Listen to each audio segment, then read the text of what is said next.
What's a pulpit? Where the minister gives his sermon from. How much? 800? Dreaming. A man's podcast studio is his castle, because this week it's The Castle from 1997, directed by Rob Sitch, starring Michael Caton, Stephen Curry and Eric Bana. An Australian working class family fights against land developers as they try to take away their home.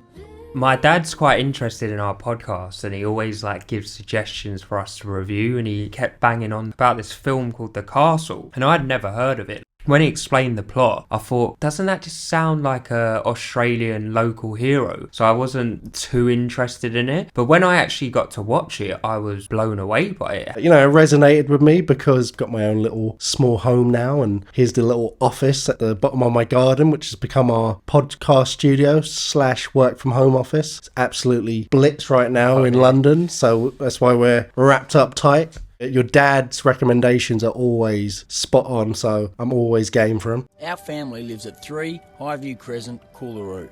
Dad bought this place 15 years ago for a steal. As a real estate agent said, location, location, location, and we're right next door to the airport. It will be very convenient if we ever have to fly one day. He was saying my dad got this place on the cheap and he still can't work out how it's so cheap. And then we see a plane flying over and it's right next to the airport, and get a little tour of the house, and the son's saying the dad's built this pool room where all his prized possessions are always put, and he does a shot and the table isn't level, so it slopes down into the hole, and it's just great stuff. And every time he never seems to put it together. That is obviously a slope. He always just turns to his son good shot. Yeah. And what I liked about this film, Declan, is not the plot, it's more about the characters. Straight away in the first couple of scenes, I was just I love this guy, man. It was amazing. It's funny with these sort of films, obviously you're supposed to root for the family. In writing, or how they teach writing for films, you're I guess you're supposed to make the audience empathize and and sympathize with the main characters, but in a way where you don't notice it. It's supposed to kind of just be hidden in also introducing the plot elements and introducing the world and all that stuff at the same time. But this film pretty much just beats you over the head with reasons to like the family. The first 20 minutes or so is just the son narrating, introducing clips, essentially. It's not even scenes, it's just momentary shots with the dad saying something funny, or the family doing something endearing, or him staring up at large electrical power lines that are right above his house and just thinking about how wonderful it is. What a great view. How did I get this place on such a good deal? Why wasn't everyone scrambling to try and get this spot? And a lot of time the narration tells you exactly what's going to happen and what's going to be said in that short scene, intentionally making the narration redundant and unnecessary for the clips it's about to introduce. Completely against the rules of writing for most films, but it works. It's an empathetic shotgun blast to the face of making you fucking love this family. I loved this family. I loved I was honestly having daydreams. I worked for the council in Australia and I heard about it and went and warned them before, one of the characters later comes in to do an appraisal to get the value of the property. Day later, I was daydreaming that I was a big fancy lawyer who came in and saved the day, and Eric Bana died, so I married the fit daughter. Oh, yeah. She was fit. I wanted to be in this world. I just loved these characters. He takes great pride in his work, and he comes home with so many stories. See, the car was wrapped around the pole, so I said, why not hook the chain on the back axle?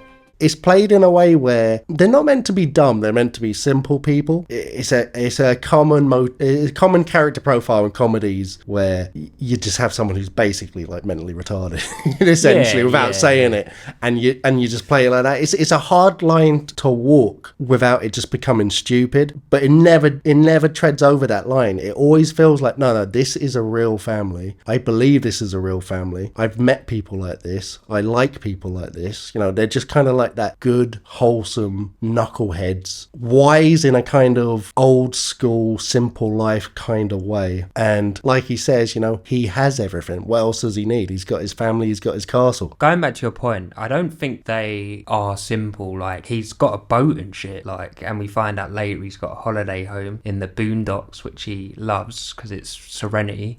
Sorry, what do you think I mean when I say simple? Oh, I thought you meant like retarded. No. Oh, like as in simple nature. No. As in simple life. Yeah. Okay, cool. I mean, right. so not just simple life, but I don't mean retarded at all, but I mean the opposite of an intellectual stroking their chin. Okay. And being like, we must muse on the nuances of life, blah, blah. It's like when his wife is chatting about how they met later on in the film, and the wife's talking about she was on a date with some fella and she really liked him. The dad was walking along with 2 greyhounds and he started chatting to her and he was chatting her up and asked her out, but then the moment he found out she had a fella and she was on a date, he was like, oh no, I'm not cutting in on anyone, I'll make myself scarce, and he left straight away. And she loved him. He's principled man. A principled, simple living man. I thought that man has principles, and from that day on I've only had eyes for one man.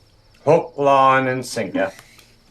The early scenes are quite good because they set up the family dynamic. Daryl is a working class background, so he drives tow trucks. He comes back home every night and retells the story of the day to the family round dinner, and they all lap it up. We don't really hear the stories. It's like, then I went up to the BMW. They all start cracking up, and we live in London in the city, and I was wondering, what would their interest be? And you said earlier they race greyhounds, that's where they've met. They seem to like looking at certain sections of the newspapers and hunting for bargains. The older son, who is a bit of a Australian Albert Einstein type who invents a load of stuff as well. The ideas man. The ideas man he is. He's invented something to clean their boat, which is basically a broom, but in the middle of the broom and there's also a hose. So when he's brushing it, it's also cleaning it. What I really loved about Daryl straight away, Declan, is you could just tell how much he loved his family. Like, you know when one of your little kids draws you like a thing and you're like, oh, this is a load of shit.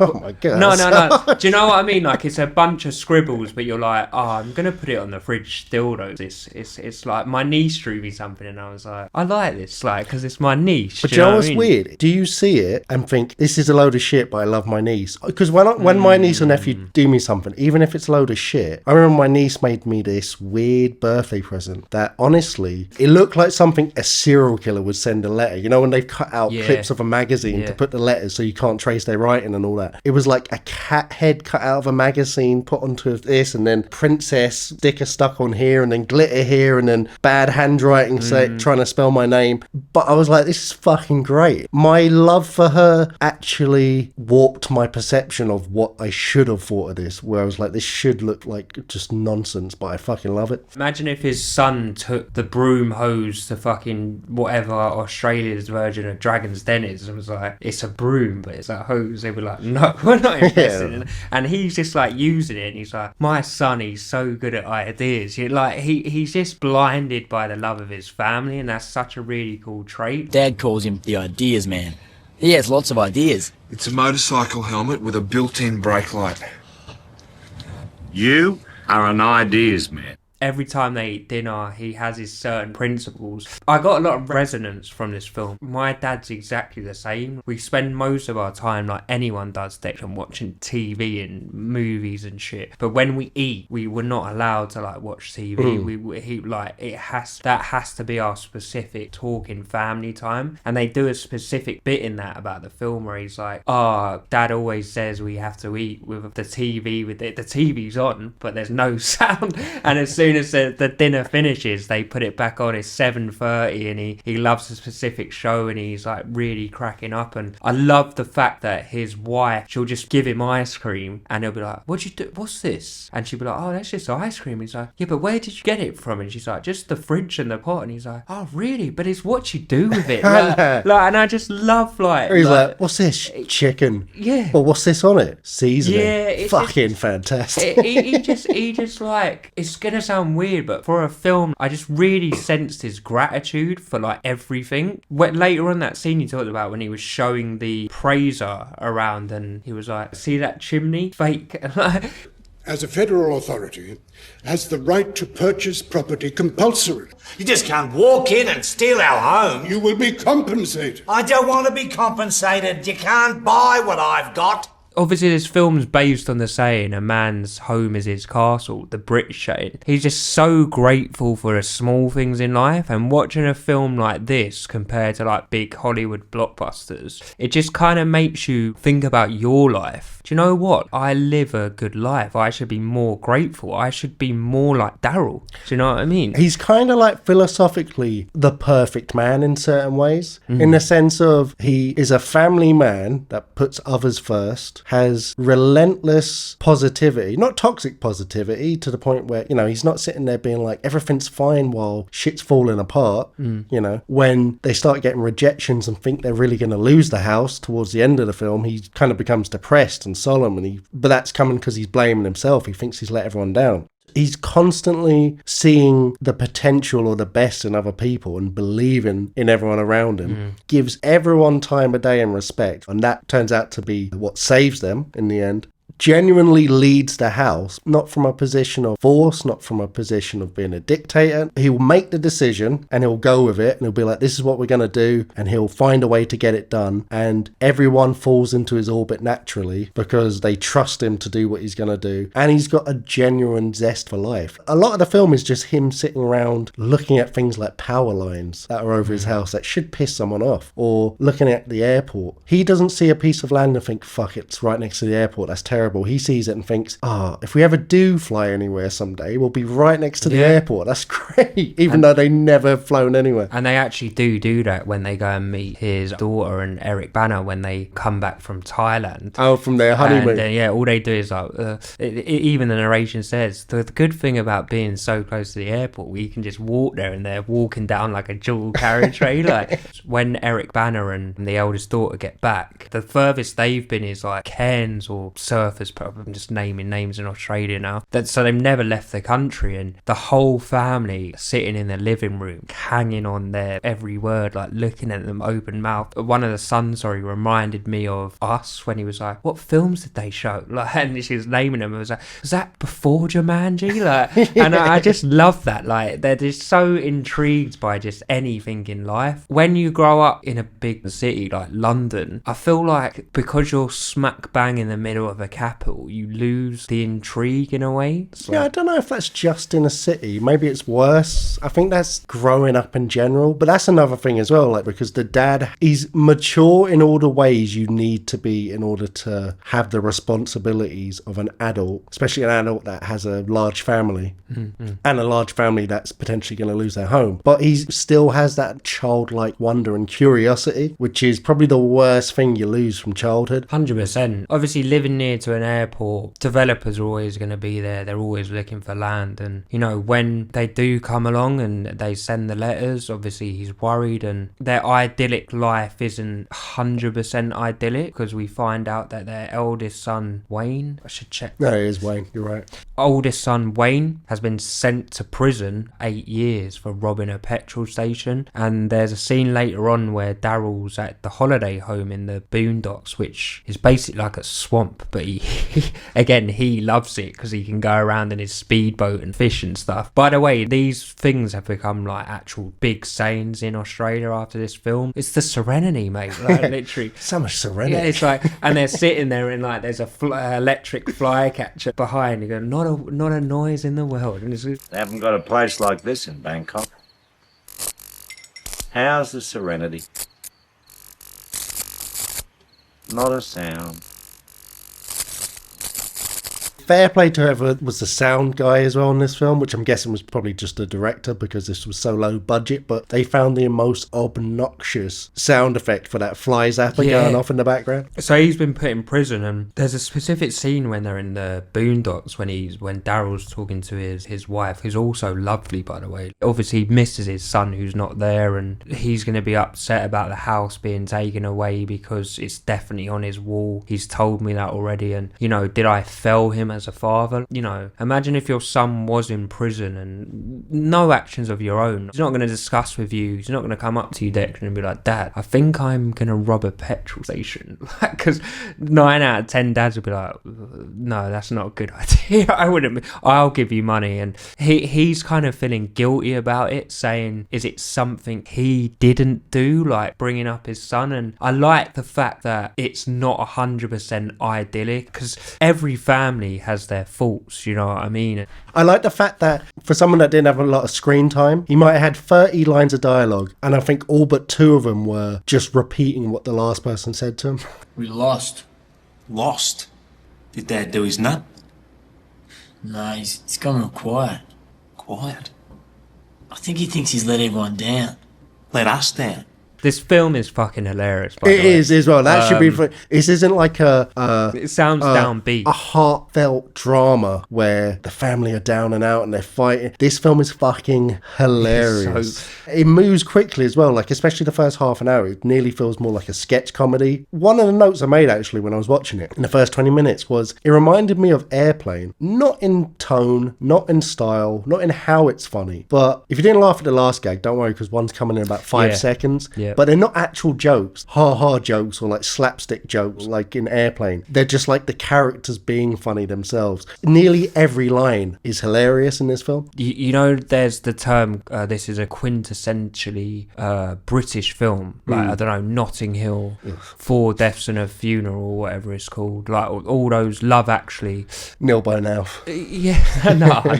This is the Australian version, and we're watching it as, like, British people. But what's good about it is there's so many, like, Australian things. But even to us British people, it's still fucking hilarious. And that's really good direction, like, really good acting. And, you know, it still strikes a chord. We find out that a couple of other people live on the street.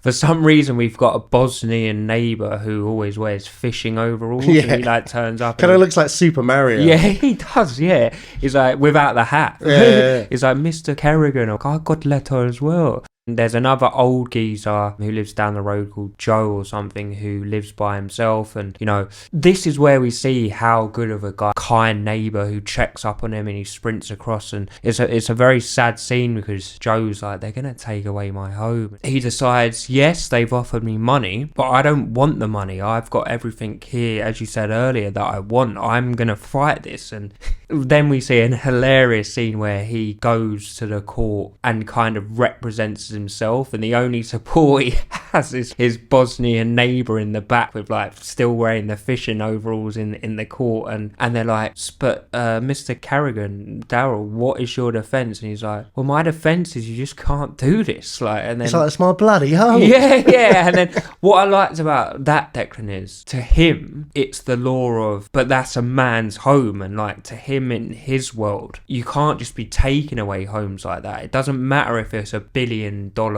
development company, it's mine, and I'm raising my family there, and I've built it from the ground up. To him, that defense is solid as a rock. Do you know what I mean? And he tries, and then obviously he fails, and then he says, you know what, I need to get legal representation. So he's like, I know a guy.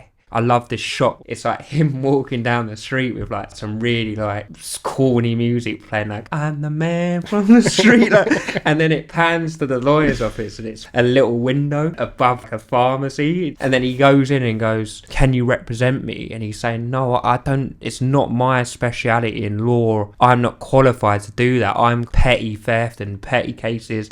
And he's like, well, you represented my son Wayne. And he turns around and he goes, he got 8 years. And he goes, you done a bloody good job, mate. And I was just cracking up when he walks into the office. He's like smashing up a photocopy. He's constantly at war with that photocopy. Yeah. Like, I've moved this tray 5 times. And then he basically, like, the lawyer, to be fair to him, I get the sense that the lawyer is kind of like his lawyer, but also like kind of a friend in a certain respect. I get the feeling Daryl ends up being friends with everyone he meets, pretty much. To be fair, the lawyer says to him, this is really David David and Goliath. These developers are worth billions each. If they want to do something, they'll do it. There's nothing you can do. Like, I suggest just taking the money. And again, he's like, refuses to do it. He tells the lawyers to like call him up and tell him to essentially stick it up their arse, Declan. And you know what? I just sat there like on the face of it, like, you're being offered money. They don't have a lot of money, obviously. And you know, even the family is saying it's $25,000. It's a lot of money. And again, as you said earlier, Daryl just sticks to his principles. When he's got it in his head, he sticks to it. And to me, that's courageous and should be applauded. Yeah, he's not fucking about at all, man. He is gunning for him, uncompromising, refusing to give in, and kind of spearheading the whole operation with his team of Bosnian neighbours and terrible, unconfident lawyers who, first time he shows up in court, he's just like got flop sweat and he's just looks like he's going to pass out. But the stakes start raising even higher, and the corporation that's trying to push through this big development starts using dirty tricks. They hire thugs that go around to the house trying to intimidate him, but you know, the son that's always buying and trading chicken coops and all sorts of stuff apparently got a gun recently, so he comes out to defend his dad and sends the guy packing. He just looks around and goes, fucking gun? And he goes, how much do you get that for? And he goes, 180.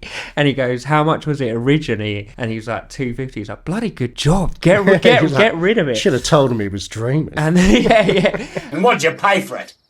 180? What was he asking? 250? He was dreaming. He's a tow truck driver, as I said before, so that's kind of like a weapon in a way. He jumps into the tow truck with his son that pointed the gun at him. He goes up. It's the developer's house, as you said, Declan. He lives in a gated mansion, as he would, with billions of pounds, and gets on the intercom, says, oh, you dickheads trying to take my house. And in the end, he ends up hooking the tow truck to the gates and just driving off with him. I love as well, the very next day, the gate has just been put up into yeah. He doesn't, like, Daryl doesn't mess around. He's not trying to hide the evidence. Am I wasting my time here? Your case is not strong. Am I sort of in the ballpark, though? I'm a judge. I understand. Can you just give me an angle? I'm sorry, Mr. Denuto. I can't. His bumbling lawyer, as you said, turns up sweating and like has no clue what he's doing, and they don't have a defence. Their defence is basically, you can't do this because of the Australian Constitution. Like, they're like, he like gets the Constitution book. He doesn't even know how to read Roman numerals, so he's like flipping through it. And what I noticed is a lot of the superior judges were British. Did you notice that? So I don't think, no, they weren't British. I think that's what posh Australians sound like. Oh, really? Sounded like British accents. It's kind of like, remember Tony Blair was Scottish? Really? He was he was a posh Scottish guy. That's what posh Scottish people sound like. Posh people from Dublin sound English. You'd think they were English. It's really weird, isn't it? Wow. That actual accent, it's more, that's the posh accent, the weird upper class accent, rather than even an English accent. I'd rather be the Daryl's accent. Yeah, fuck yeah, it's way better. And they go to the court. And I was reading up about this in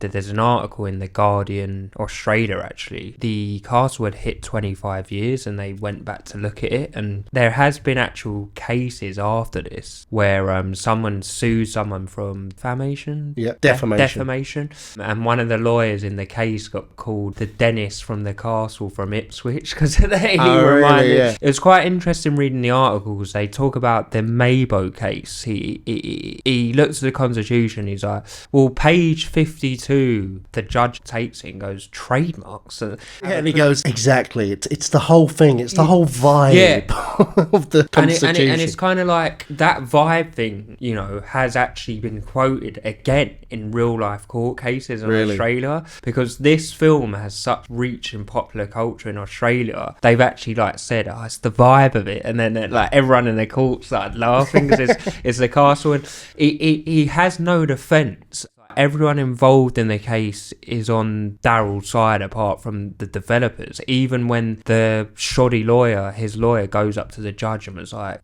she's like, you don't have a strong case. I get the inkling like she kind of wanted them to win, but I love that bit when he's like, can I approach the bench? Yeah. And then he gets there and he's like, do I have a chance? And she's like, Yeah. she's like, I'm the judge. Like, I can't help you. He's like, but could you point me in the right direction? She's like, no. Like, what are you talking about? And then, like, his whole take on the case is, it's the vibe, as you said.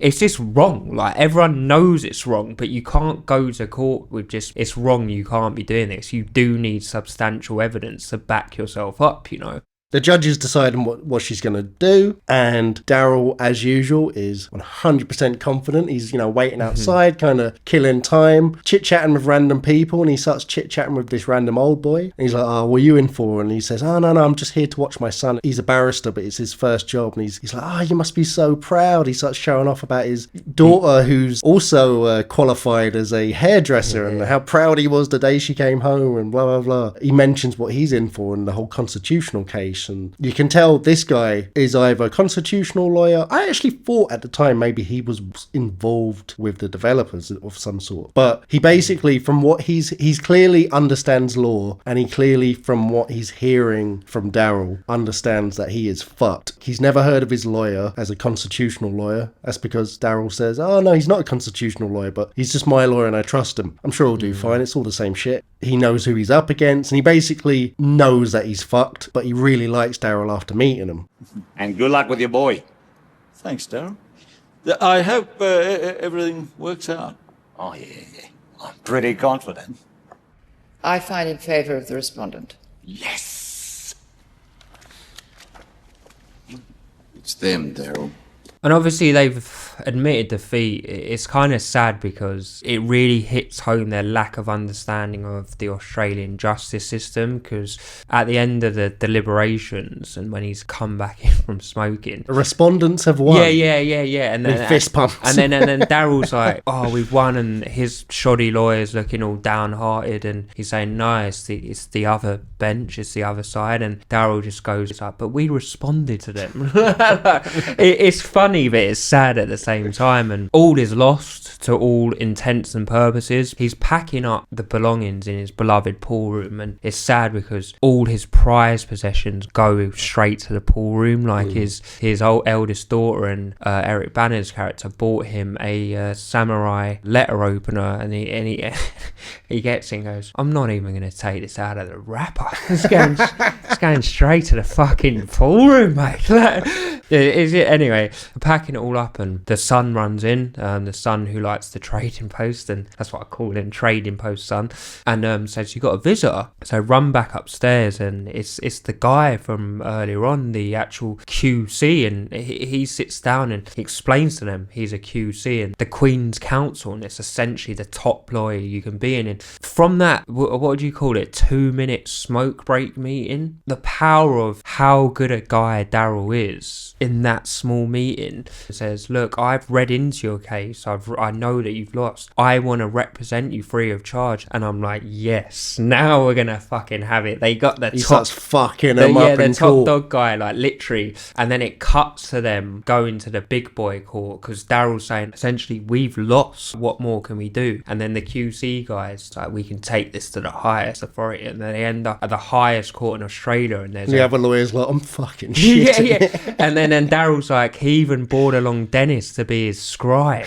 And they actually filmed this film over a period of only 10 days, because as you said, it was really low budget, Declan. Like, they had no budget at all. It would have been quicker than that, but one of the magistrate courts wouldn't let them in to like film inside, so they had to go to Melbourne court, so they had to travel. The directors and the producers of the film never talk about it. There's hardly been any interviews about it, but there was one thing on record where they basically cussed out whatever state court didn't let them in. They were like, fuck you, like, look at the impact it's had now. I bet you wish we did. And they say, like, the producers, director, there's no need for us to talk about it, this film. The impact is there, just watch it. Like, we don't need to promote this. And it's now become like one of the top films in Australia. But there's a scene where they are walking in and the top QC's got his little wig on, and you're like, let's fucking have it. And they're going in, and you can see how great it is, by the way. You can see that it's in a different place, because everywhere else it's been filmed in Daryl's, it's like all been pure sun, and like you're kind of like, is this in a different location? Like, so that makes sense. And they go in, and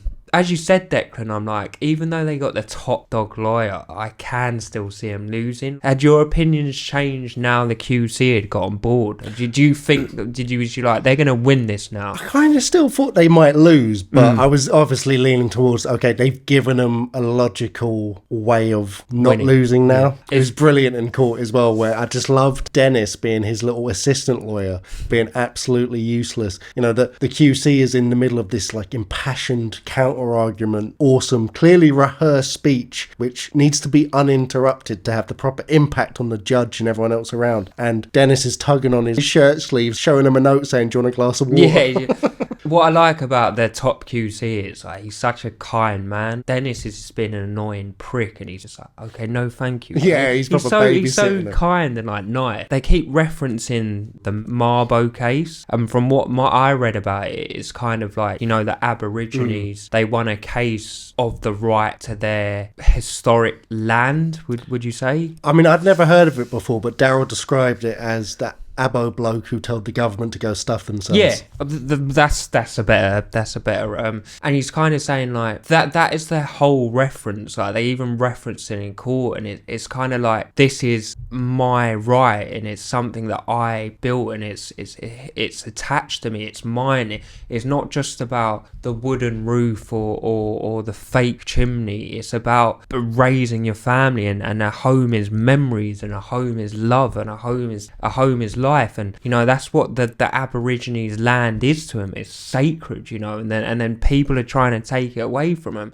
The relevance to this is, I was reading this article in The Guardian, and this Aboriginal lawyer was saying that this film, even though it's on the surface about a guy trying to keep his house away from developers, it has that undertone of supporting the Aborigines, bringing that case up again to the limelight, because at the time of release that case was quite recent, and there was big uproar from the people that don't like Aborigines, saying they shouldn't have won that case, like blah blah blah, and they're dropping subtle messages by raising that case and saying, yeah, it was their land, you know what I mean? And this Aboriginal guy who became a lawyer was saying in the Guardian article, I often show the film to my students to say like, this is a good example, even though they didn't get the law right, the wrongdoings. And in the midst of this courtroom drama now that we have, it's really sad, because obviously they've done their background research as you would do against your enemies. The opposition lawyers are taking personal attacks now against Daryl. Who cares about this house? It's in the middle of a shithole. It's right next to an airport with power lines. It's not worth anything. Your son's in prison. Yeah, your son's in prison. And then obviously Daryl starts getting fucking angry, like going at him,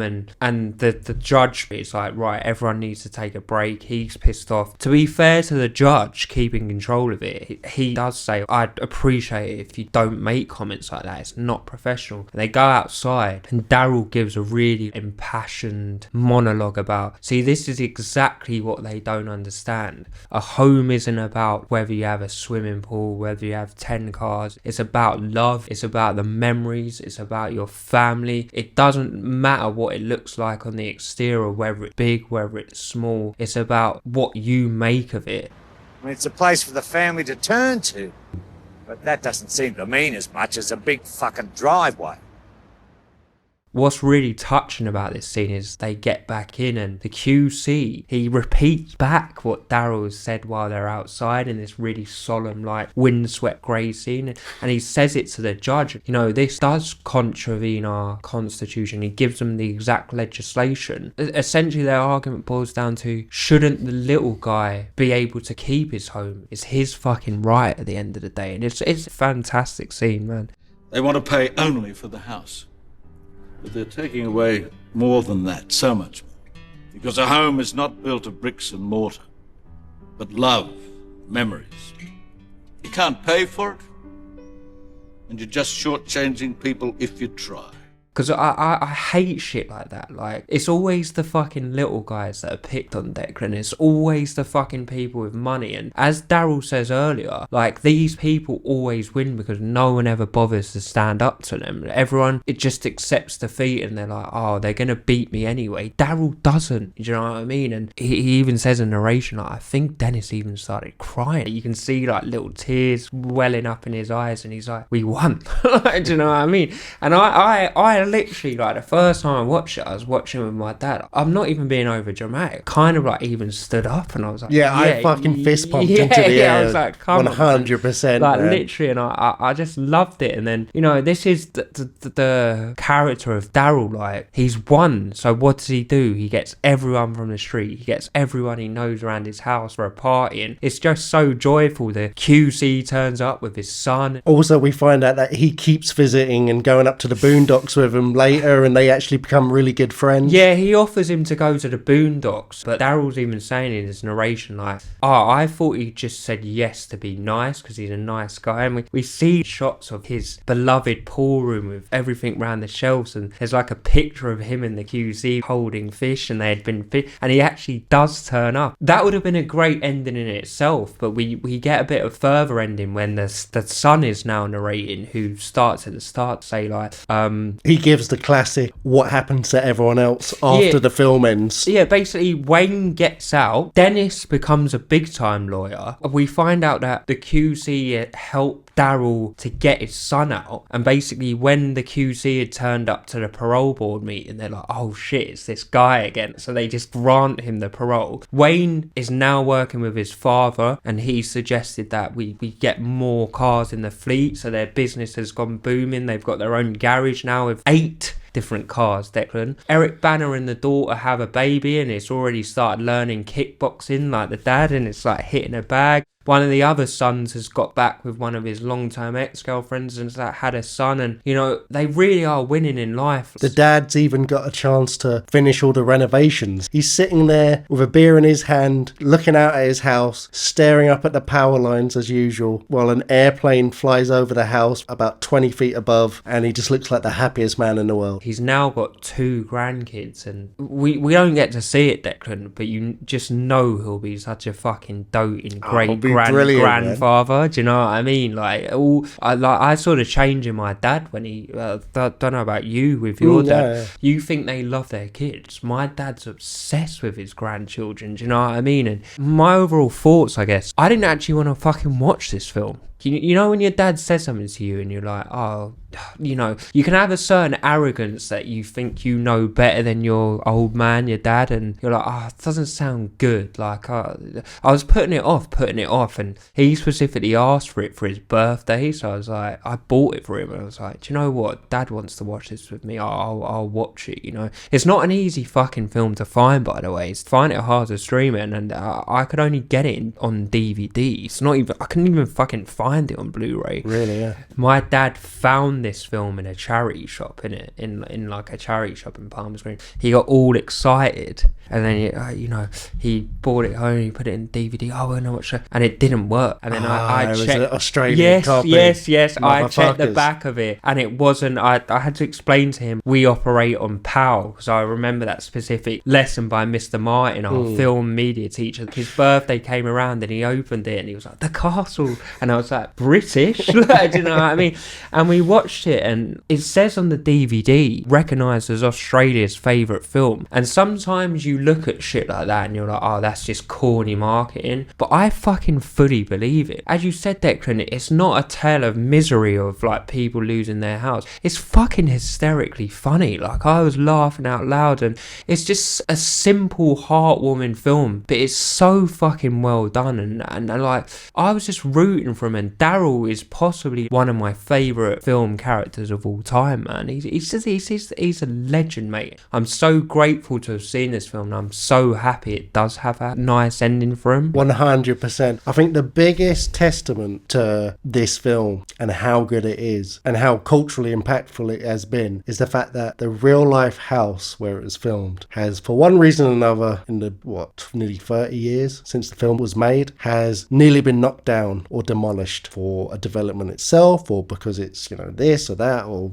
problems with the building or whatever. And every time the public outcry has been so big that it's just ended up not happening. And if that doesn't tell you what this film means to people, then nothing will. So that is an easy recommendation for The Castle. Ergonomic chairs. 4 of them. What's he want? 180. He's dreaming.